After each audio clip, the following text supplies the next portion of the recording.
السلام علیکم.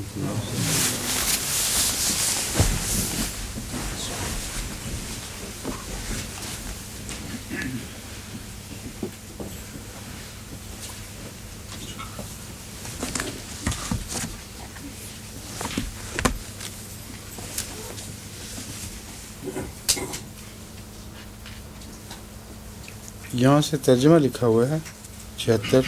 یہ آخری ایک آیت رہتی ہے بس. اچھا. اعوذ باللہ من الشیطان الرجیم. بسم اللہ الرحمن الرحیم. وترى الملائکۃ حافین من حول العرش یسبحون بحمد ربهم وقضی بینهم بالحق وقیل الحمد للہ رب العالمین. اس کے بعد جو رکوع ہے اس کا تو پھر اب کٹھی تلاوت کر کے یہاں سے شروع کریں گے.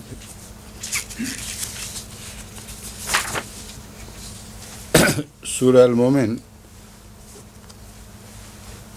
بسم اللہ الرحمن الرحیم. حامیم تنزیل الکتاب من اللہ العزیز العلیم. غافر الذنب وقابل التوب شدید العقاب ذی الطول لا الہ الا ہو الیہ المصیر.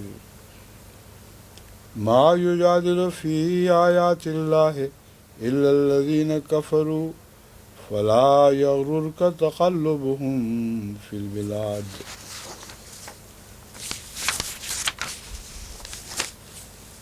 كذبت قبلهم قوم نوح والأحزاب من بعدهم وهمت كل أمة برسولهم ليأخذوه ويجادلوا بالباطل ليدحضوا به الحق فأخذتهم فكيف كان عقاب.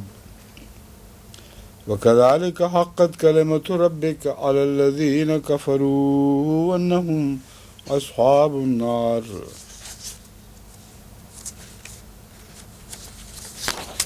الذين يحملون العرش ومن حوله يسبحون بحمد ربهم ويؤمنون به ويستغفرون للذين آمنوا ربنا وسعت كل شيء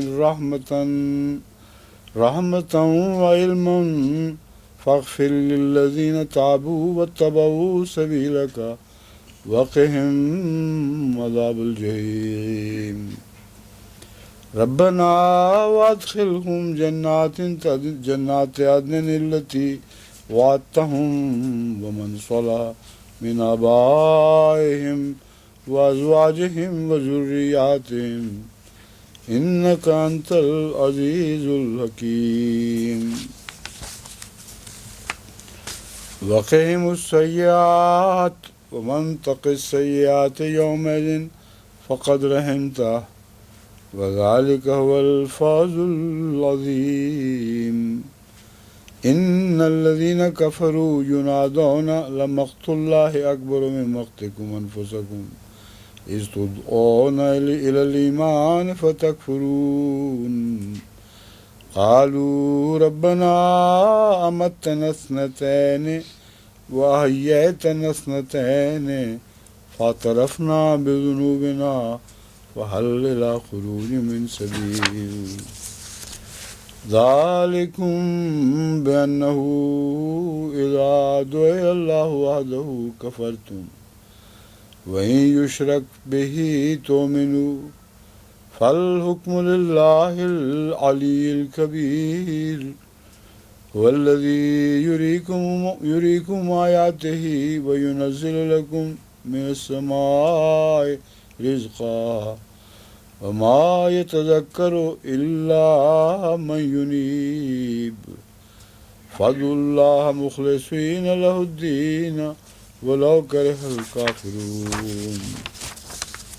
رفيع الدرجات ذو العرش يلقي الروح من أمره على من يشاء من عباده لينذر يوم الطلاق یوم هم بارزون لا يخفى على الله منهم شيء لمن الملك اليوم لله الواحد القهار اليوم تجزى كل نفس بما كسبت لا ظلم اليوم إن الله سريع الحساب وأنذرهم يوم العاصفة إذ القلوب لدى الحناجر كاظمين ما للظالمين من حميم ولا شفيع يطاع يعلم خائنة الأعين وما تخفي الصدور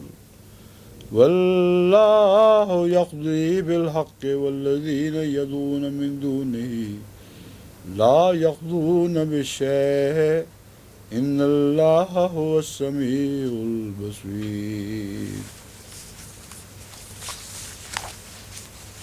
پہلے دست یہ جو تلاوت کی ہے اس کا ترجمہ کر کے پھر وقت بچے گا تو انشاءاللہ باقی تلاوت کریں گے.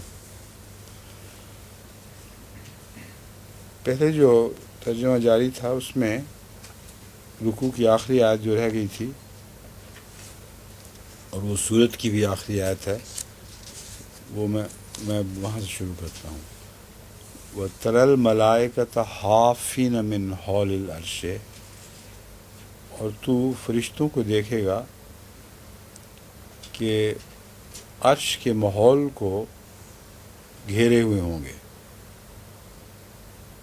حافینہ بڑے ایک دوسرے کے اوپر گویا چڑھے ہوئے اور ایک دوسرے سے ملے ہوئے ہجوم کیے ہوئے فرشتے من حول العرش، عرش کے ارد گرد، یسبحون بحمد ربہم، وہ اپنے رب کی حمد گا رہے ہوں گے.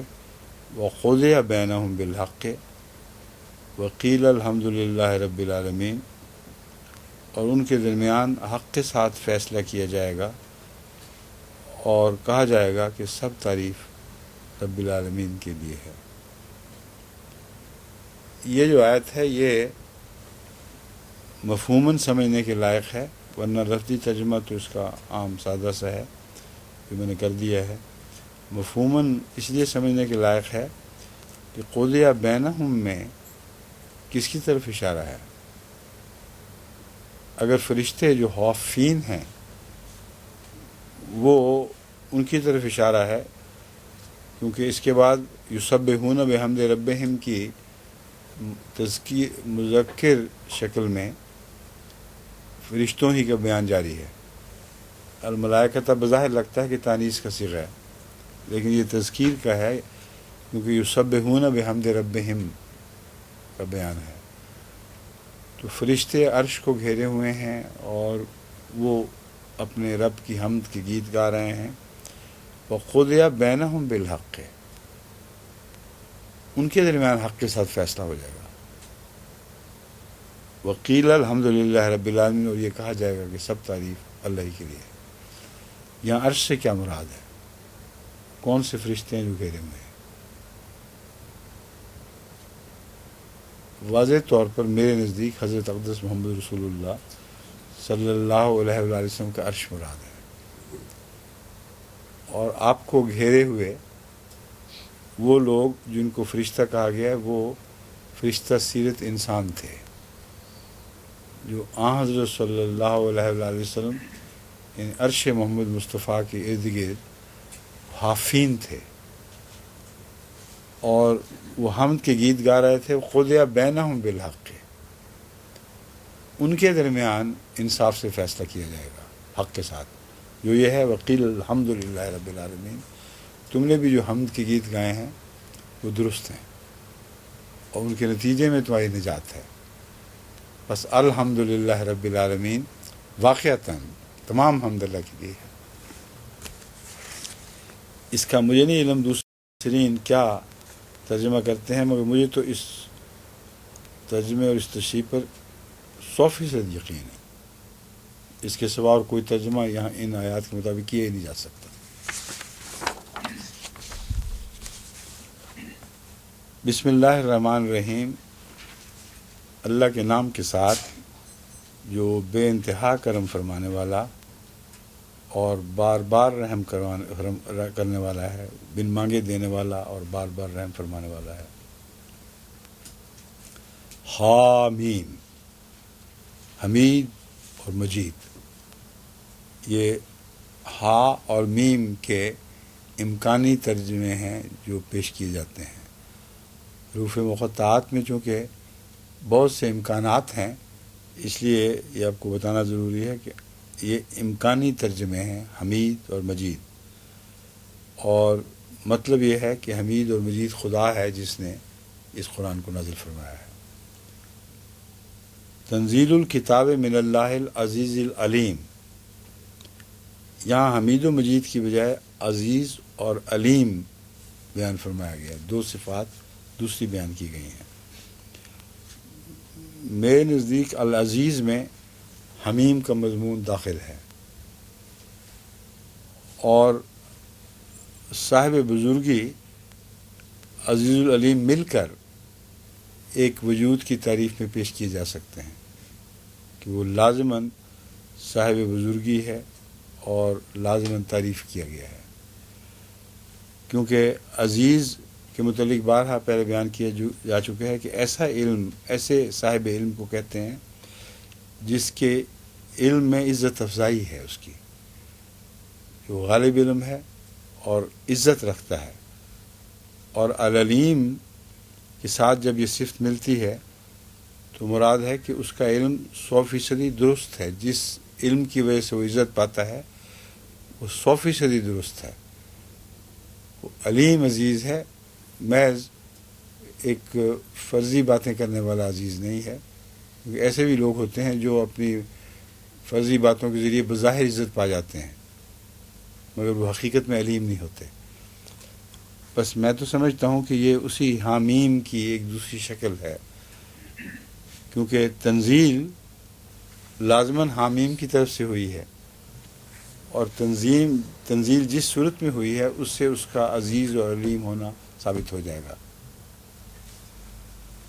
غافر الذنب وقابل التوب شدید العقاب ذی الطول، وہ گناہوں کو بخشنے والا، گناہ کو بخشنے والا، قابل التوب توبہ کو قبول کرنے والا، شدید العقاب مگر ساتھ ہی اپنی پکڑ اور عقوبت میں بہت سخت، ذی الطول ایسا وجود ہے کہ اس کی عطا اور وسعت ہر چیز پر حاوی ہے۔ طول کا مطلب عطا عام طور پر لیا جاتا ہے، صاحب عطا، لیکن طول کے اندر لغوی طور پر وسعت کے معنی شامل ہیں، اس لیے بعض مترجمین نے یہاں صاحب وسعت کا ترجمہ بھی کیا ہے۔ میرے نزدیک یہ دونوں تراجم بیک وقت جسماں ہوتے ہیں۔ شدید العقاب اگر ہے تو اس کا ضد طول ہونا ان سارے گزرے ہوئے بیانات کے لیے ضروری ہے۔ ضد طول بخشش کے لحاظ سے ضد طول غافر الذنب کے حصے پر اطلاق پائے گا، اور پکڑ میں سخت ہونے کے لحاظ سے اس کی وسعت کے معنی ضد طول میں آ جائیں گے۔ لا الہ الا ہو، اس کے سوا کوئی معبود نہیں، الہ المصیر، اسی کی طرف لوٹ کر جانا ہے۔ اس لیے ان سب آیات کا آخری خلاصہ خدا کی طرف لوٹ جانے کے معنوں میں ہے، کیونکہ جس نے حساب کرنا ہے، جس نے جزا دینی ہے، جس نے بخشنا ہے، اگر اس کی طرف لوٹ کے نہیں جائیں گے تو بخشش اور جزا سزا کے کیا معنی رہ جائیں گے۔ اس لیے ایک ہی معبود ہے جو ان صفات کا حامل ہے، اور وہی ہے جس کی طرف لازماً تمہیں لوٹ کر جانا ہے۔ اس لیے حیات بعد الموت کے بعد جو سوال جواب کا تصور ہے وہ ایک حقیقت کے طور پر پیش کیا گیا، اس کے سوا کوئی منطقی نتیجہ نکلتا ہی نہیں۔ ما یجادل فی آیات اللہ الا الذین کفروا فلا یغررک تقلبهم فی البلاد۔ ما یجادل فی آیات اللہ جو لوگ اللہ کی آیات کے بارے میں جھگڑتے ہیں وہ یہ جھگڑا نہیں کرتے، وہ لوگ الا الذین کفروا، مگر وہی لوگ جنہوں نے کفر کیا ہے۔ فلا یغررک تقلبہم، بس ان کا اپنے موقف کو عدلنا بدلنا اور مختلف طریقوں سے خدا تعالیٰ کی آیات پر کے متعلق جھگڑا کرنا تجھے ہرگز دھوکے میں نہ ڈالے۔ اور تقلبہم فی البلاد ثابت کرتا ہے کہ یہ تقلب معنوی بھی ہے اور جسمانی بھی ہے، کیونکہ یہ لوگ آیات کے متعلق جھگڑا کرتے ہوئے پھیلتے ہیں ارد گرد، اور مختلف مسلمانوں کو مختلف جگہوں پر اپنے عقیدے سے بدظن کرنے کی کوشش کرتے ہیں۔ تو لفظ تقلب نے اس پوری تصویر کو بالکل واضح فرما دیا کہ ان کا الٹ پلٹ ہو کر مختلف صورتیں اختیار کر کے اسلام پر حملہ کرنا اور پھیل کر سارے ممالک میں اس مہم کو چلانا جو خدا تعالیٰ کی ہستی کے خلاف ہے، یہ تجھے کسی دھوکے میں نہ مبتلا کرے۔ کس لحاظ سے دھوکے میں مبتلا نہ کرے؟ انجام کے لحاظ سے۔ جو اتنے طاقتور مخالفت کی طرز اختیار کرتے ہیں اور دھوکہ دینے کے سارے سامان اپنے ہاتھ میں رکھتے ہیں، ان کے متعلق ذرہ بھی وہم نہیں کرنا چاہیے کہ یہ لوگ کامیاب ہو سکتے ہیں، کیونکہ کذبت قبلہم قوم نوح، اسی طرح قوم نوح نے بھی اس سے پہلے تکذیب کی تھی۔ والاحزاب من بعدہم، اور احزاب نے ان کے بعد، وہمت کل امت برسولہم، اور ہر امت نے ہمت کل امت برسولہم لیاخذوا وجادلوا بالباطل لیدلوا بالحق، یہ کوشش کی تھی کہ وہ رسول کو پکڑ لیں، وجادلوا بالباطل لیدھلوا بہ الحق، اور باطل کے ذریعے اس سے جھگڑا کریں تاکہ اس کے نتیجے میں حق کو جھٹلا دیں۔ یدھدوا بہ الحق، باطل جھگڑے کے ذریعے حق کو جھٹلا دیں۔ فاخذتہم فکیف کان عقاب، تو میں نے ان کو خوب پکڑا، اور میری پکڑ کیسی عمدہ تھی، کیسی کامل پکڑ تھی۔ یہ ہے جس کے بارے میں شک نہیں کرنا۔ ساری تاریخ مذاہب اس بات پر گواہ بیٹھی ہوئی ہے کہ یہی طریق اختیار کرنے والے جب بھی آئے ہیں، اللہ کی پکڑ نے ان کا کچھ بھی باقی نہیں رہنے دیا۔ اور نوح سے اس معاملے کو شروع کرنے میں یہی حکمت ہے کہ نوح کے وقت ان کی پکڑ بہت ہی سختی سے اور شدت کے ساتھ ہر منکر پر حاوی ہوئی ہے۔ تو حضرت صلی اللہ علیہ وآلہ وسلم کو یقین دلایا جا رہا ہے کہ تیرا انکار کرنے والے جب نوح کی طریق اختیار کریں گے، نوح کی قوم کا، تو ان سے کوئی دوسرا سلوک نہیں ہوگا، بین ہی وہی سلوک ہوگا۔ لیکن اس میں والاحزاب کی بات ہے جو قابل غور ہے، والاحزاب من بعدہم، اس میں والاحزاب کیوں کہا گیا ہے؟ رسل بعدہم کیوں نہیں فرمایا گیا؟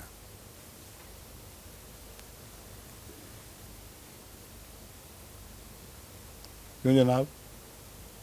اس کا مسئلہ، اس مسئلے کو غور کریں ہم۔ عباس صاحب آپ کیا کہتے ہیں؟ حضور کذبت کی طرف ہی، کذبت قوم اور کذبت الاحزاب ہو۔ ہاں بالکل ٹھیک ہے، جی یہ تو واضح ہے، جی پر عام طور پر تو یہ بیان ہوتا ہے کہ جو پیغمبر کے مخالفوں کے ساتھ سلوک ہوا، اس کے بعد میں آنے والے رسولوں کے مخالفین سے بھی وہی سلوک ہوا۔ سارے قرآن کریم میں یہ طرز اختیار کی گئی ہے۔ ٹھیک ہے یا غلط؟ جی ٹھیک ہے۔ تو یہاں عذاب کیوں کہہ دیا؟ عذاب سے مراد وہ بعد میں آنے والی قومیں ہیں جنہوں نے اپنے رسولوں کے خلاف جتھا بندی کی، اور یہ میں کہہ رہا ہوں یہ طرز مختلف طرز کیوں اختیار کی گئی ہے؟ بعد میں محمد کل امت میں رسولہم لیاخذوہ، یہ جو بات ہے نا یا کل امت، یہ والی تو بات بالکل واضح ہے۔ نوح کے بعد احزاب کا ذکر کیوں ملتا ہے؟ یہ میرے نزدیک یہ پہلا لفظ احزاب جو ہے صرف اسی کا سوال ہے۔ اس کی وجہ ہے کہ حضرت نوح کے بعد وہ منتشر ہو گئے تھے آپ کے ماننے والے مختلف ٹکڑوں میں جگہ جگہ، اور نوح کے بعد پھر وہ اجتماعیت نہیں رہی، کوئی ٹکڑا کہیں چلا گیا، کوئی ٹکڑا کہیں چلا گیا، تو اس درمیانی عرصے کی طرف اشارہ ہے احزاب کا، لیکن مضمون دوبارہ رسولوں کے انکار کا ہی پھر اٹھا لیا گیا فوراً۔ تو احزاب کا ٹکڑا بیچ میں صرف یہ نشاندہی کرنے کے لیے ہے کہ ایک زمانہ ایسا گزرا ہے بعد میں جس میں حضرت نوح کے بعد قومیں دور دور منتشر ہوئی ہیں، اور تاریخ اس بات کی گواہ ہے کہ حضرت نوح کے بعد پھر ایک انتشار ہوا ہے حضرت نوح کے ماننے والوں کا اور آپ کے پیچھے چھوڑے ہوئے والوں کا۔ چین تک سے اس کی خبریں مل رہی ہیں، ساری دنیا میں ایک انتشار ہوا ہے جو آدم کے بعد اتنا قطعی نہیں جتنا نوح کے بعد قطعی ہے۔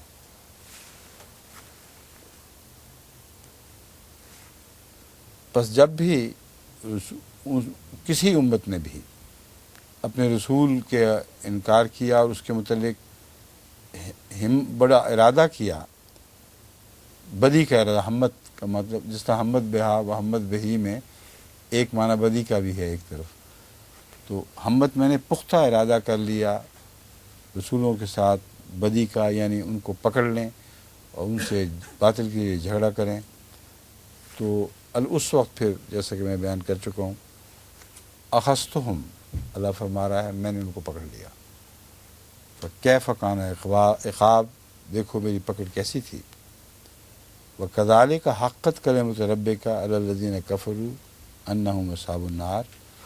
اب یہاں کفرو سے مراد رسول اللہ صلی اللہ علیہ وسلم کے زمانے کے اس وقت کے یا بعد میں آنے والے کفار واضح طور پر مراد ہیں، پہلوں کا ذکر گزر گیا، اب فرمایا کذالک حقت کلمۃ ربک علی الذین کفروا، اسی طرح تیرے رب کا کلمہ، کلمۃ ربک میں تیرے رب کا کلمہ صاف اشارہ کر رہا ہے کہ رسول اللہ صلی اللہ علیہ وسلم کے زمانے کے لوگ مراد ہیں، اب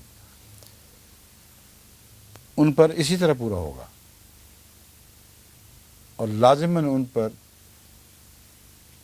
وہی زمانے آئیں گے جو پہلے گزر گئے تھے، یعنی ان خدا کے منکرین کے ساتھ جو کچھ خدا کی سنت جاری ہوئی ہے وہ تیرے منکرین کے ساتھ بھی اسی طرح جاری ہوگی۔ اور خلاصہ یہ ہے انہم اصحاب النار، کہ یہ لوگ لازماً آگ میں پڑنے والے ہیں۔ الذین یحملون العرش ومن حولہ یسبحون بحمد ربہم ویؤمنون بہ ویستغفرون للذین آمنوا۔ اب وہ پہلے بھی حمد کا جو تھا نا عرش کے گرد گھومنے والوں کا، اب اس آیت نے پردہ اٹھا دیا ہے، وہ کون لوگ ہیں؟ الذین یحملون العرش ومن حولہ یسبحون بحمد ربہم، انہوں نے محمد مصطفیٰ صلی اللہ علیہ وسلم کا عرش، یعنی وہ پیغام جو آپ پر نازل ہوا، وہ امانت جسے آپ اٹھائے ہوئے تھے، اس کو اٹھانے والے فرشتے تھے، یعنی آپ کے ساتھی وہ وجود جنہوں نے محمد رسول اللہ علیہ وسلم کے عرش کو اپنے سروں پہ اٹھایا ہوا تھا۔ یسبحون بحمد ربہم، وہ عرش اٹھانے والے اپنے حمد کی، اپنے رب کی حمد بیان کیا کرتے تھے۔ وَيُؤْمِنُونَ بِهِ، اب یومنون بہی میں رب کی طرف بھی ہی کی ضمیر جاتی ہے اور حضور صلی اللہ علیہ وآلہ وسلم کی بھی جاتی ہے، کی طرف بھی جاتی ہے۔ اللہ پر بھی ایمان لاتے تھے اور اللہ کے رسول پر بھی ایمان لاتے تھے۔ وَيَسْتَغْفِرُونَ لِلَّذِينَ آمَنُوا، اور یہ قطعی طور پر قرآن سے ثابت ہے کہ رسول اللہ صلی اللہ علیہ وسلم اور آپ کے ساتھی ان لوگوں کے لیے استغفار کرتے تھے جو اس زمانے میں تھے یا بعد میں آنے والے تھے، اور احادیث سے بھی بکثرت اس مضمون پہ روشنی پڑتی ہے۔ ربنا وسعت کل شیء رحمۃ و علما فاغفر للذین تابوا، اب فرشتوں کی توبہ کا تو کی بحث ہی نہیں ہو سکتی ہے، بالکل قطعی بات ہے۔ یہ فرمایا جا رہا ہے کہ اے خدا، اے ہمارے رب، وسعت کل شین رحمت، تو ہر چیز پر رحمت کے ذریعے حاوی ہو گیا ہے، کیونکہ محمد رسول اللہ کی رحمت سب جہانوں کے لیے ہے۔ اب یہ دور ایسا ہے کہ وسعت کل شین رحمتم و علمًا، اور علم کے لحاظ سے بھی محمد رسول اللہ علیہ وسلم سب دنیا کے حالات، بلکہ بعد کے آنے والے زمانوں کے حالات سے بھی باخبر کیے گئے تھے۔ فاغفر للذین تابوا، پس جن لوگوں نے توبہ اختیار کیے سچے دل سے، ان کو بخش دے، واتبعوا سبیلک، وقہم عذاب الجحیم، اور جنہوں نے تیرے راستے کی پیروی کی ہے ان کو بخش دے، وقہم عذاب الجحیم، اور انہیں جہنم کے عذاب سے بچا۔ وقنا عذاب النار کی جو دعائیں ہیں قرآن کریم میں، تو یہ اسی مضمون کی ہیں۔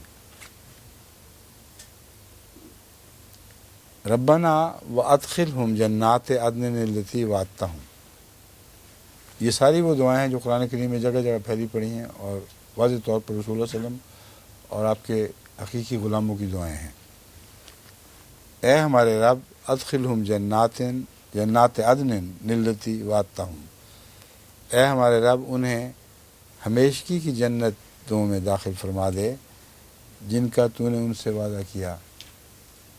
ومن صلح من آبائہم، اور ان کو بھی جو ان کے بزرگوں نے پہلے ایسا کیا تھا، ان میں سے جو آباء و اجداد میں سے جو صالح تھے ان کے ساتھ بھی یہی سلوک فرما۔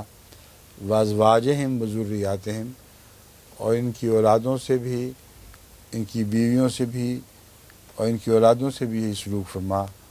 انک انت العزیز الحکیم، یقیناً تو بہت غالب، بزرگی والا اور بہت حکمت والا ہے۔ وقہم السیئات، اور ان کو سیئات سے بچا۔ وہ جو اولو الالباب والی آیات ہیں، یہ سارا مضمون ان آیات میں آپ کو ملے گا۔ ایمان لانے کے بعد پھر بھی سیئات سے بچنے کی دعا ضروری ہے، ورنہ خطرہ رہتا ہے کہ اگر اللہ کی حفاظت نہ ہو تو پھر انسان سیئات میں مبتلا نہ ہو جائے۔ وَمَن تَقِ السَّیِّئَاتِ یومئذ فقد رحمتہ، بس جو اس دور میں، یومئذ کا لفظی ترجمہ تو ہے اس دن برائیوں سے بچایا، تو اس دن میں دور بھی مراد ہو سکتا ہے، یعنی سزا جزا کا جو دور ہے، اور ایمان کی حالتوں کے جو ادوار ان پر گزرے ہیں وہ بھی مراد ہو سکتے ہیں۔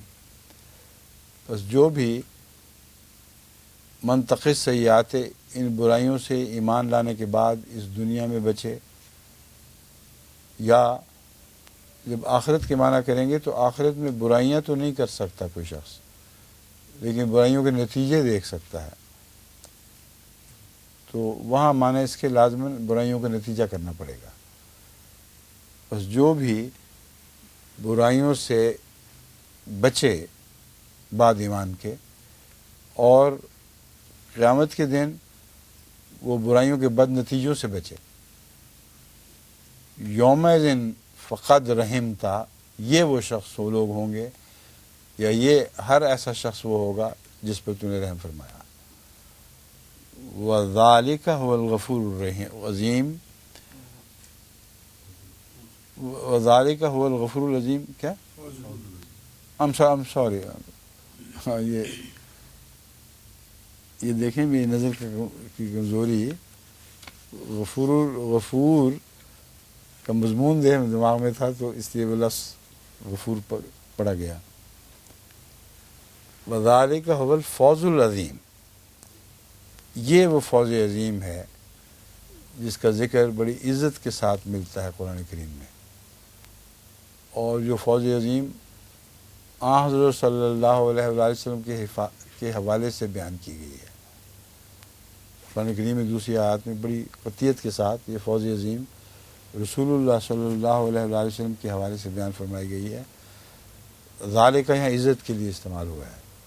یہ عظیم جو بہت بڑی کامیابی ہے، یہ وہی کامیابی ہے جس کا ذکر چل رہا ہے. ان الذین کفروا ینادون لمقت اللہ اکبر من مقتکم انفسکم. وہ لوگ جنہوں نے کفر اختیار کیا، ینادون لمقت اللہ اکبر من مقتکم، یہ کفرو کے ساتھ یہ سارا بیان ماضی ہو جاتا ہے. ان الذین کفروا کا جو بیان ہے جن لوگوں نے کیا، ان کے ماضی کے کردار کا اب ذکر چل رہا ہے. ان الذین کفروا ینادون لمقت اللہ اکبر من مقتکم، ان کو کھلم کھلا یہ بات جتلائی جاتی تھی. ینادونا کیا جتائی جاتی تھی؟ لمقت اللہ اکبر من مقتکم، کہ تمہاری آپس کی ناراضگیوں سے اللہ کی ناراضگی بہت بڑی ہے. یہ انہیں بات سمجھا دی جاتی تھی. اذ تدعون الی الایمان، جب تمہیں ایمان کی طرف بلایا جاتا تھا. فتکفرون، اور تم اس کا انکار کرتے تھے. تو بلایا جاتا ہے اور انکار کرتے ہو والا ترجمہ درست نہیں. یہاں مراد ہے جب تم وہ لوگ ہو جنہوں نے کفر کیا باوجود اس کے کہ تمہیں یہ بات سمجھا دی جاتی تھی کہ جن لوگوں کے خوف سے ڈر کے مارے تم ایمان کا انکار کر رہے ہو، ان کی ناراضگی کے مقابل پر اللہ کی ناراضگی بہت سخت ہے. یہ سب سننے کے باوجود جب تمہیں بلایا جاتا تھا تم اس کا انکار کر دیتے تھے. یعنی لوگوں کی ناراضگی سے ڈرتے تھے اور اللہ کی ناراضگی سے نہیں. قالوا ربنا امتنا اثنتین واحییتنا اثنتین فاعترفنا بذنوبنا فهل الی خروج من سبیل. وہ یہ کہیں گے کہ اے ہمارے رب، تو نے ہمیں 2 دفعہ مارا، واحییتنا اثنتین، اور 2 ہی دفعہ زندہ کیا. فاعترفنا بذنوبنا، بس ہم اپنے گناہوں کا اعتراف کرتے ہیں. فہل الی خروج من سبیل، بس کیا نکلنے کی کوئی راہ ہے یعنی اس پکڑ اور عذاب سے جو ہمیں گھیر لے گی. یہاں 2 موتیں کون سی ہیں؟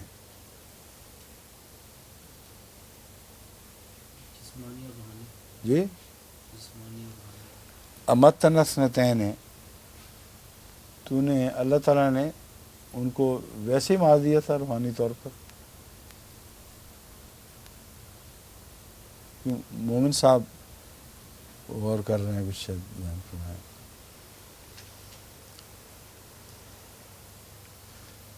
ہاں جی.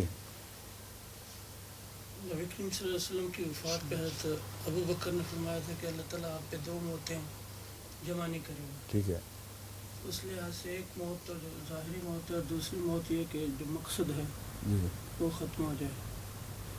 تو ایک موت تو ان کی یہ ہوئی کہ ظاہری طور پہ ان کو جو اللہ تعالیٰ نے مارا، اور دوسری موت یہ کہ یہاں آخرت میں ناکامی دیکھ رہے ہیں. یہ ذکر ماضی کا کر رہے ہیں. امتنا اثنتین، پہلی موت وہ ہے جس میں سے وہ نکالے جاتے ہیں، یعنی ہر چیز ڈیڈ ہے، اور اس موت سے وجود ظاہر ہوتے ہیں. یہ مراد ہے. اب ان کو شعور ہو چکا ہے اس بات کا کہ کیا ہوا تھا، تو وہ یہ اقرار کر رہے ہیں کہ ہم کچھ بھی نہیں تھے، اور وہ ہماری حالت تیری تقدیر سے پیدا ہوئی تھی. اور یہی مضمون قرآن کریم میں دوسری جگہ اس طرح بیان ہوا ہے جس کے حق میں تمام سائنسی گواہی ہے کہ پہلی دفعہ زندگی پہلے بھی تھی، پھر مرا ہے انسان. اس کائنات کے ساتھ جو ساری کائنات ڈوب گئی اور موت کے منہ میں چلی گئی. تو اگرچہ وہ یہ مضمون تو نہیں سمجھتے تھے، پر اتنا جانتے تھے کہ ہم ایک موت کی حالت میں سے نکلے ہیں، ورنہ ہمارے زندہ ہونے کا از خود کوئی سوال نہیں تھا. تو تو پہلی موت بھی تو نے ہی وارد کی تھی اور پھر دوسری موت بھی تو نے ہی وارد کی. وَأَحْيَيْتَنَا اثْنَتَيْنِ، پہلی دفعہ اس موت کو زندگی میں تو نے تبدیل کیا جو مرتے وقت تھی. پہلی دفعہ پہلی موت کو تو نے زندگی میں تبدیل کیا جیسا کہ ہر انسان کو زندہ کر دیا جاتا ہے، اور دوسری دفعہ پھر جب مرنے کے بعد تو نے اٹھایا ہے تو نے ہی اٹھایا ہے. تو یہ مضمون بالکل کھل جاتا ہے اور واضح ہو جاتا ہے اگر ان معنوں میں اس کو لیں. یہ سب کہنے کے بعد وہ کہتے ہیں فَاعْتَرَفْنَا بِذُنُوبِنَا، بس اس موت و حیات کے ابتلا میں پڑھ کر اب ہم اپنے گناہوں کا اعتراف کرتے ہیں کہ ہم نے حق ادا نہیں کیا زندگی کا. فَهَلْ إِلَىٰ خُرُوجٍ مِّن سَبِيلٍ، بس کیا اس مصیبت سے نکلنے کی کوئی راہ ہے؟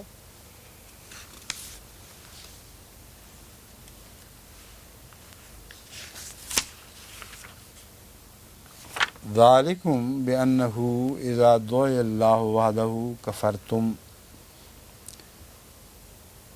یہ جو تمہارا مقدر اب بنایا گیا ہے کہ جس میں نکلنے کی وہ اراد نہیں ہے، ان کے اس سوال کے جواب میں یہ ذالکم بانہ، اس میں ذالکم سے مراد یہ ہے تمہاری یہ حالت جس میں اب خروج کا کوئی رستہ نہیں، تمہاری اپنی پیدا کردہ ہے. اذا دعی اللہ وحدہ کفرتم، کیونکہ جب بھی اللہ کو اس کی توحید اور تفرید کے ساتھ بیان کیا جاتا تھا، اس کا ذکر بیان کیا جاتا تھا، کفرتم، تم اس کا انکار کر دیا کرتے تھے. وہیں یشرک بہی تومنو، جب اس کا شریک ٹھہرایا جاتا تھا تم ایمان لے آتے تھے. فالحکم للہ العلی الکبیر، حالانکہ حکم تو صرف اللہ ہی کے لیے تھا جو علی بھی ہے اور کبیر بھی ہے، بہت بلند اور بہت عظمت والا، یعنی اس کا کبر جو ہے وہ ہر طرف پھیلا ہوا ہے. اس وجہ سے نکلنے کی راہ کوئی نہیں ہے، کیونکہ ایک ہی راہ تھی کہ خدا کی وحدت پر ایمان لاتے اور وہ تمہیں اب بچا لیتا. وہ تم نے کیا نہیں، بس جن کا تم شرک کر رہے ان کا اس میں حصہ کوئی نہیں جو خدا تعالیٰ کو حکم ہے، تو کیسے بچائے جا سکتے ہو؟ هو الذی یریکم آیاتہ وینزل لکم من السماء رزقا وما یتذکر الا من ینیب، وہی ہے جو تمہیں اپنے نشان دکھاتا ہے بھی کہہ سکتے ہیں یا دکھایا کرتا تھا. اگر یہ لوگ مراد ہوں تو پھر ماضی میں ترجمہ کرنا پڑے گا اسی تسلسل میں، اور اگر ایک قاعدہ کلیہ کے طور پر ترجمہ کریں تو یہ جاری و ساری مضمون ہے کہ وہ ہمیشہ دکھاتا ہے نشان. اس تعلق میں، ان کی باتوں کے تعلق میں یہ ترجمہ ہوگا وَهُوَ الَّذِي يُرِيكُمْ آیاتہ، وہی اللہ ہے، وہی سخت ذات ہے جو تمہیں نشان دکھایا کرتا تھا. وَيُنَزِّلُ لَكُم مِّنَ السَّمَاءِ رِزْقًا، اور تمہارے سامنے آسمان سے رزق کو نازل فرمایا کرتا تھا. وَمَا يَتَذَكَّرُ إِلَّا مَن يُنِيبُ، مگر جو کوئی خدا کے حضور جھک جاتا ہے اس کے سوا کوئی بھی نصیحت نہیں پکڑتا. تو رزق جو آسمان سے اتارا جاتا تھا تم لوگوں پر، وہ ایک ہی خدا کی طرف سے تھا، کوئی شریک اس میں شامل نہیں ہوا کرتا تھا، پھر بھی تم مشرک رہے. اور قاعدہ کلیہ کے طور پر ساری دنیا میں یہی کچھ ہو رہا ہے جو اس آیت میں بیان ہوا ہے، ساری کائنات میں، کہ اللہ ہی ہے جو آسمان سے رزق اتارتا ہے، وہی نشان دکھاتا ہے، لیکن ان باتوں کو غور کر کے سمجھنے والے کم ہوا کرتے ہیں. الا من ینیب، یونیب کہتے ہیں جو جھکتا ہے اللہ کی طرف، جھکنے والے سمجھ لیتے ہیں ان باتوں کو، دوسرے نہیں سمجھ سکتے.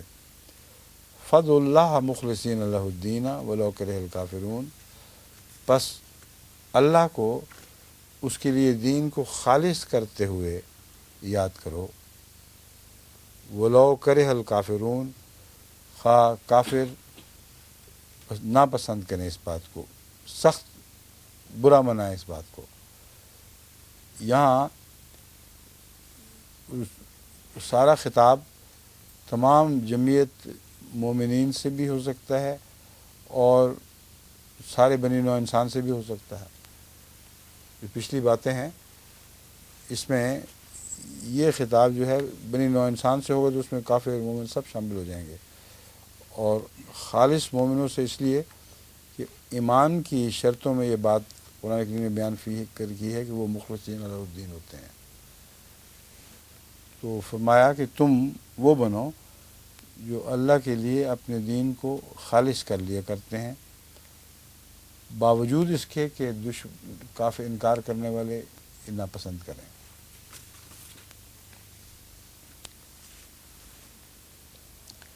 رفیع الدرجات ذو العرش، وہی اللہ ہے جو درجات کو بلند کرنے والا ہے، ذو العرش اور صاحب عرش ہے. اب عرش کا مضمون اگر رسول اللہ صلی اللہ علیہ وسلم کی ذات سے اور آپ کے دل اور آپ کے اس وجود سے تعلق رکھتا ہے جس پر سے الہی صفات نازل ہوئی ہیں، تو یہ عرش کوئی جسمانی لحاظ سے اونچا نہیں ہونا چاہیے. اگر یہ ترجمہ درست ہے تو یہ عرش جسمانی طور پر اونچا نہیں ہونا چاہیے، اور یہی بیان ہے.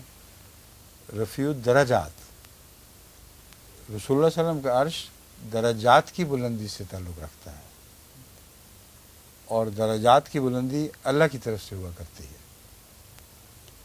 یلقی الروح من امرہ علی من یشاء، درجات کی بلندی کا تقاضا ہے کہ روح یعنی جبرائیل علیہ السلام نازل ہوتے ہیں اس کے حکم سے، یعنی اللہ کے حکم سے، علی من یشاء، جس پر چاہتا ہے. من یشاء من عبادہ لینذر یوم الطلاق، تاکہ وہ اس حاضری کے دن سے ڈرائے. رفیع درجات ذو العرش میں نے ترجمہ کیا ہے کہ صاحب عرش خدا ہی ہے جو درجہ بلند فرماتا ہے. تو درجہ بدرجہ عرش کا مضمون دوسرے انبیاء پر بھی اطلاق پاتا ہے. حضرت صلی اللہ علیہ وآلہ وسلم ذو العرش ہیں عرش کے کامل معنوں میں، لیکن ہر نبی اس وقت کے لحاظ سے عرش الہی ہوتا ہے، کیونکہ اسی پر اللہ تعالیٰ نازل ہوتا ہے اور اسی کے درجے بلند فرماتا ہے. تو یلقی الروح نے بتا دیا کہ یہاں رسول اللہ صلی اللہ علیہ وسلم اگرچہ اول مراد ہیں رفیع الدرجات ذو العرش میں، مگر اس سے پہلے جتنے بھی انبیاء گزرے ہیں سارے ہی اس کے مصداق ہیں، کیونکہ سب پر روح امین یا روح القدس نازل ہوتا ہے من امرہ ہی، اللہ کے حکم کے ساتھ اور اللہ کا حکم لے کر. علی من یشاء من عبادہ ہی، جس میں بھی اللہ تعالیٰ بندوں میں سے جس کو بھی چن لے اس پر نازل ہوتا ہے. لینذر یوم الطلاق، تاکہ وہ اس حاضری کے دن سے ڈرائیں. یہ قاعدہ کلیہ ہے، تمام انبیاء کے اوپر چسپاں ہونے والا قاعدہ ہے. سب ڈرایا کرتے تھے اور اپنے اپنے زمانے کے عرش وہی ہوا کرتے تھے. یوم ہم بارزون لا یخفی علی اللہ منہم شیء، جس دن وہ نکل کھڑے ہوں گے. لا یخفی علی الذین منہم شیء، یا لا یخفی علی اللہ منہم شیء، اللہ پر ان کی کوئی بات بھی مخفی نہیں رہے گی یا مخفی رہتی. لمن الملک اليوم، کون اب آج کے دن ملک یعنی بادشاہت کا حامل ہوگا، یا جس کی ملکیت ہر چیز پر حاوی ہوگی. للہ الواحد القہار، صرف ایک خدا کے لیے ہے یہ ملک کا صاحب ملک ہونا. صرف ایک خدا ہے جو صاحب ملک ہے، واحد ہے اور قہار ہے. وہ اکیلا بھی ہے اور صاحب جبروت بھی ہے. اکیلا ہونا اس کو کمزور نہیں کرتا. القہار بتا رہا ہے کہ اس کے اکیلے ہونے کے ساتھ وہ ایسی طاقت ہے جو کسی اور کو ایسی نصیب نہیں. بس وہ جو چاہے فیصلہ کرے گا اور جو چاہے فیصلہ کرے گا اس کو نافذ کر کے دکھائے گا.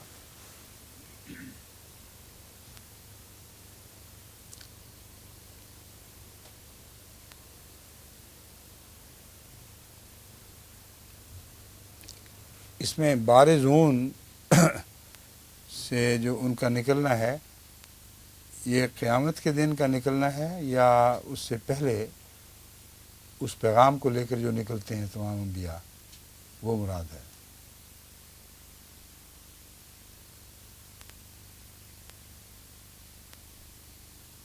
یہ بس صاحب میرے خیال میں تو قیامت کا دن مراد ہے کیونکہ آگے بھی الیوم تجزا کل نفس بدمون یہ چل رہا ہے. پہلے بھی تو تجزا کل نفس ہوگا.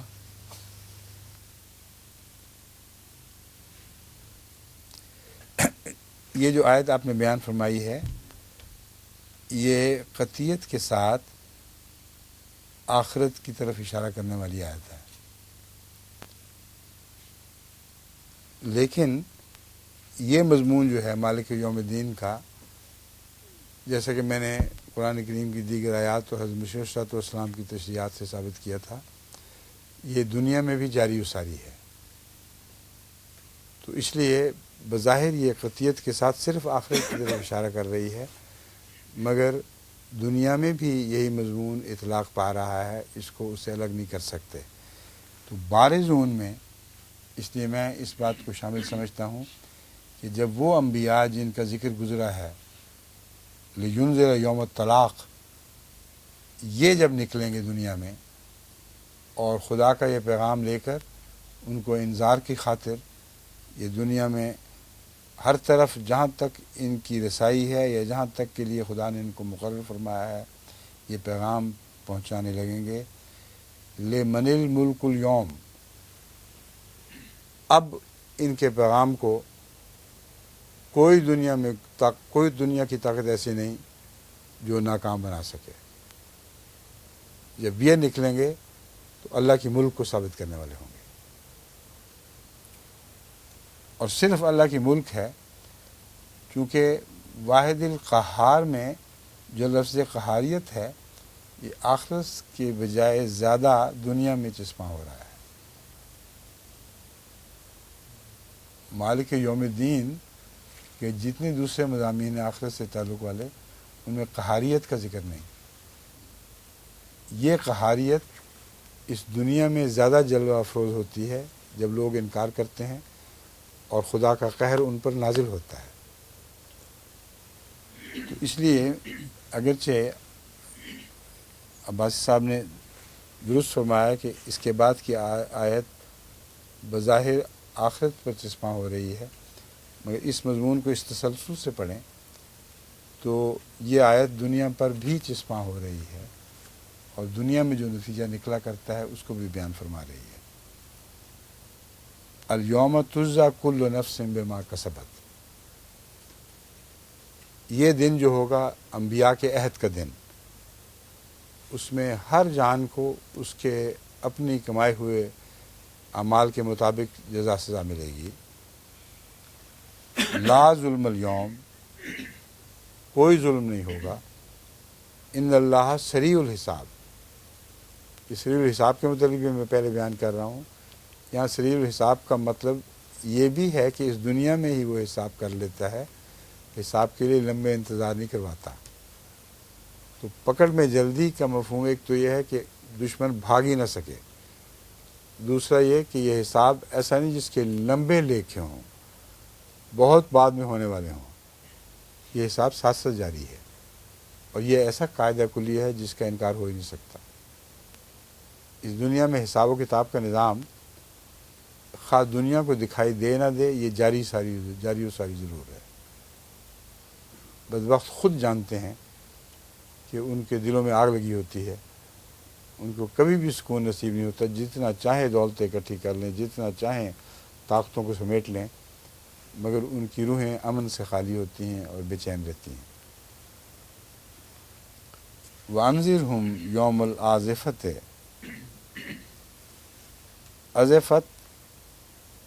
عزفت العازفۃ، عزفت الساعۃ، یہ قیامت کے لیے عموماً ڈکشنریوں نے استعمال کیا ہے. عزفت العازفۃ، دنت القیامت، یہ المفردات میں لکھا ہے. مگر چونکہ قیامت کے تصور کے ساتھ حساب کتاب اور پکڑ کا اور سزا جزا کا تصور ساتھ شامل ہے، اس لیے تمام ان علماء نے آزفہ سے مراد قیامت لی ہے، مگر اوپر کے بیان کے تسلسل میں آزفہ سے مراد ہر نبی کا بالآخر کامیاب ہو جانا اور اس کا ثابت ہو جانا، یہ عین اس سیاق و سباق کے مطابق ہے، اور دشمنوں کا اس حالت میں پہنچ جانا کہ جس چیز سے ڈرایا جاتا تھا وہ ان کو پکڑ لے۔ ازفت القلوب اذ القلوب لدى الحناجر کاظمین، یہ احزاب میں بھی یہی نقشہ کھینچا گیا ہے کہ خوف بعض دفعہ جب خدا کی طرف سے پکڑ کا وقت آئے گا اور اس کے وعدوں اور وعید کے پورا ہونے کا وقت آئے گا تو ڈر کے مارے دل اچھل اچھل کے ہنسلیوں سے جا ملیں گے۔ تو یہ آزفہ ہے جو اس دنیا میں بھی ضرور پوری ہوتی ہے، اور ہر نبی کے عہد میں ایسا ہی ہوا ہے۔ مال الظالمین من حمیم ولا شفیع یطاع، ظالموں میں سے کسی کے لیے کوئی ایسا گہرا دوست نہیں ہوگا اور نہ کوئی شفاعت کرنے والا جس کی اطاعت کی جائے، یعنی وہ بالکل ہر ساتھی ہر شفاعتی سے محروم کر دیے جائیں گے۔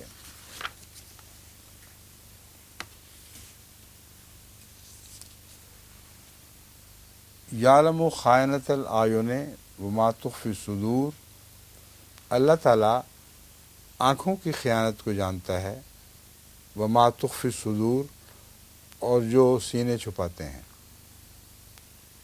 یا آنکھوں کی خیانت اور جو سینے چھپاتے ہیں، یہ مضمون کیا تعلق رکھتا ہے آپس میں؟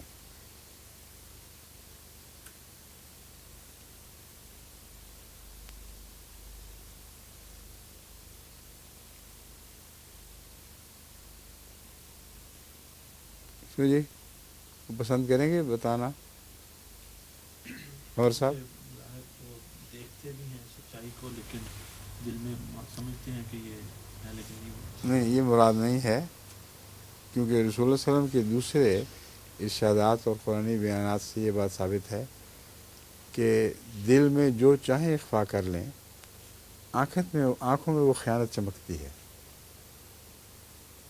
بس بدنیتوں کی آنکھوں سے کچھ اور بات ظاہر ہوا کرتی ہے، اور رسول اللہ صلی اللہ علیہ وسلم نے اسی مضمون کے متعلق ایک موقع پہ فرمایا تھا، کچھ بات کہی تو صحابہ نے کہا کہ آپ نے ہم سے اشارتاً کیوں نہ کہہ دیا کہ یہ مراد ہے۔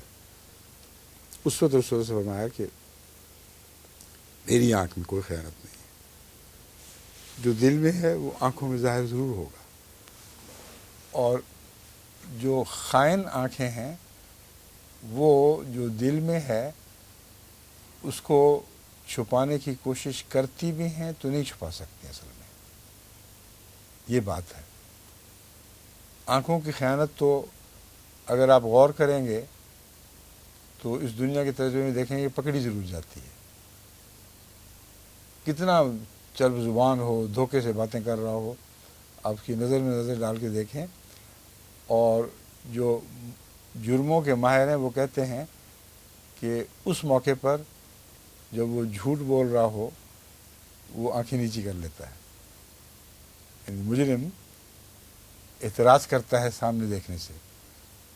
اس لیے ان کو جرم کو پکڑنے والے جو ماہرین ہیں وہ اس پہ روشنی ڈال کہتے ہیں دیکھو اب ہماری طرف، جو کہہ رہے ہو ہمیں دکھاؤ۔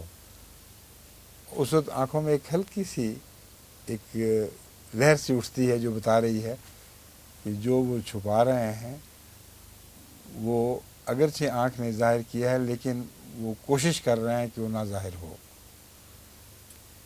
بس اللہ تعالیٰ آنکھ کی خیانت کو جانتا ہے، یہ لفظ خیانت سے یہ خیانت مراد ہے کہ آنکھ خیانت کر کے چھپانے کی کوشش کرتی ہے، لیکن چونکہ وہ دل کا راز جانتا ہے اس لیے آنکھوں کی خیانت چھپ ہی نہیں سکتی اس سے۔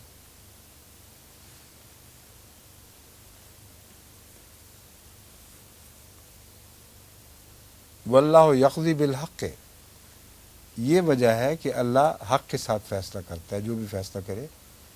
کہ جو خیانت کو خواہ وہ مخفی ہو خواہ آنکھوں سے ظاہر ہو ہر صورت میں جانتا ہو، وہ اصل نیتوں کا حال سمجھتا ہے اور اس کا کوئی فیصلہ غلط نہیں ہو سکتا. والذین یدعون من دونہ لا یخضون بشیء، اور جن لوگوں کو وہ خدا کے سوا پکارتے ہیں ان کے پاس فیصلہ کرنے کے لیے کچھ بھی نہیں ہے. نہ وہ دلوں کا حال جانتے ہیں، نہ وہ آنکھوں کی خیانت کو سمجھتے ہیں. تو فیصلہ کرنے کے لیے جو ضروری مواد ہوا کرتا ہے حقائق کا، وہ ان کے پاس ہے ہی نہیں. ان اللہ هو السمیع البصیر، یقیناً اللہ تعالیٰ ہی ہے جو بہت سننے والا اور بہت دیکھنے والا ہے. یہاں سمیع اور بصیر، سمیع ہونا تو اس کا ثابت ہو گیا، وہ سب کچھ جانتا ہے. نہ بصیر ہونا ثابت ہو گیا. سمیع کس لیے فرمایا گیا ہے؟ اس لیے کہ اگر ایسے لوگ توبہ کریں اور اللہ تعالیٰ کو پکاریں تو وہ سن لیتا ہے اور ہر حالت سے ان کو بچا سکتا ہے. اولم یسیروا فی الارض فینظروا کیف کان عاقبۃ الذین. اچھا 2 منٹ رہ گئے، ایک دو آیتوں کی تلاوت کر لیتے ہیں.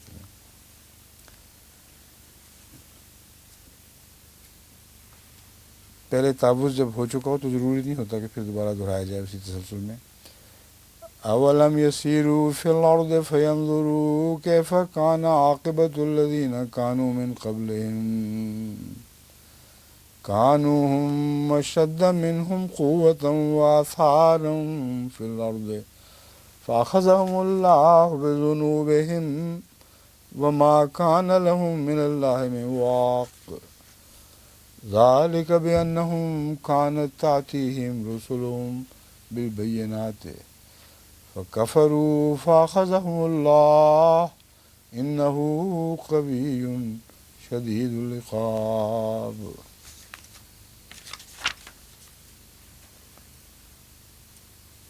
کیا انہوں نے زمین میں چل پھر کر نہیں دیکھا؟ فَيَنظُرُوا كَيْفَ كَانَ عَاقِبَةُ الَّذِينَ كَانُوا مِن قَبْلِهِمْ، بس وہ ضرور دیکھ لیتے اپنی آنکھوں سے کہ ان لوگوں کا جو ان سے پہلے کفر کرنے والے تھے ان کا کیا انجام ہوا. كَانُوا هُمْ أَشَدَّ مِنْهُمْ قُوَّةً وَآثَارًا فِي الْأَرْضِ، وہ ان سے قوت میں اور آثار قائم کرنے میں، یعنی اپنی عظمتوں کے یا عمارتوں کے نشان پیچھے چھوڑنے میں زیادہ سخت تھے. فأخذهم اللہ بذنوبہم، بس اللہ تعالیٰ نے ان کو ان کے گناہوں کی وجہ سے پکڑ لیا. وما کان لہم من اللہ من واق، اور اللہ سے کوئی بچانے والا نہیں.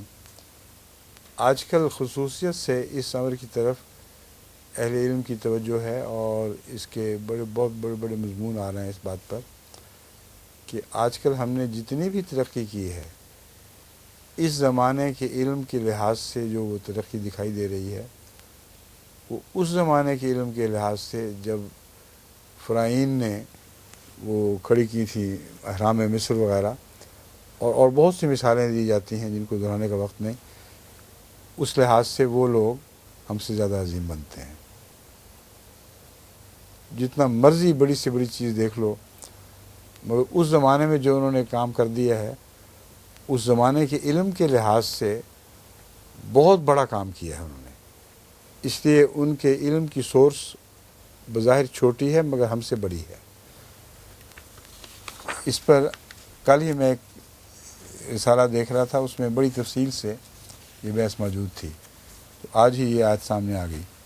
ذالک بأنہم کانت تأتیہم رسلہم بالبینات فکفروا، یہ اس لیے ہوا ہے سب کچھ کہ ان کے پاس ان کے رسول کھلے کھلے نشان لے کر آیا کرتے تھے، بس وہ ان کا انکار کر دیتے تھے. فأخذہم اللہ، اللہ نے ان کو پکڑ لیا. انہ قوی شدید العقاب، یقیناً اللہ تعالیٰ بہت قوت والا اور اپنی عقوبت میں بہت سخت ہے. ٹھیک ہے.